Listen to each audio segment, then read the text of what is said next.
Hello, I'm Mark Henderson. I chose to research and write about President Ronald Reagan's relationship with the moral majority. I wanted to learn how that relationship influenced Reagan's domestic policies, but through my research I found myself imagining I was in the shoes of one of his religiously conservative constituents, optimistic at first, but defeated by the Washington swamp by the end of his second term.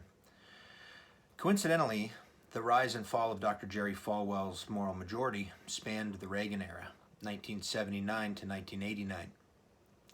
For simplicity, I divided my essay into three main sections: Reagan's initial campaign and his promises, his first term in office as the president, and his second term in office.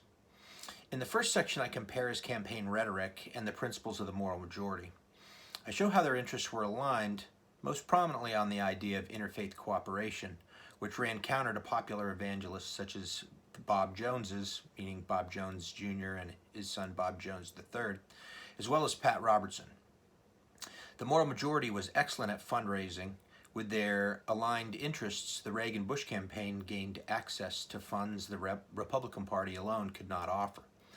The second section looks at the reality of politics in Washington and Reagan's inability to deliver on his campaign promises.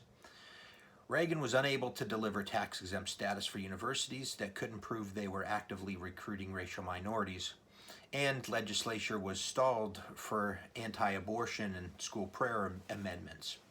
In the third section, I show that the moral majority had lost its shine with the public, and Reagan distanced himself from the organization for political reasons. I intended to focus my research on Reagan, with an obvious slant towards his relationship with the moral majority, but I kept finding that religion writ large seemed to be unavoidable. I used a number of primary resources for my research. Somewhat obviously, I looked at his autobiography and his White House diaries, as well as his lesser-known notes.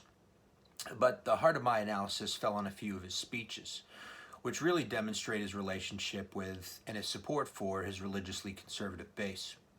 The speeches included a campaign speech delivered in Dallas in August 1980, which was very similar to the campaign speech he delivered at Liberty, then called Liberty Baptist College, a few weeks later. His March 1983 remarks at the National Prayer Breakfast, which came to be known as his Evil Empire speech, and his 1984 remarks at the annual National Prayer Breakfast the following year. I also looked at his farewell address that he gave in January 1989, most famous for his reference to John Winthrop's City on a Hill, which I found most interesting because the reference went full circle. He also made the same reference during his campaign speeches, and because I talked about Winthrop's speech in my first discussion in this class. Having been born in the 70s and raised in the Reagan era, I'm personally familiar with the grandeur of his allure. This project helped me see past the aura and allowed me to look at his political rhetoric and its context. Thanks.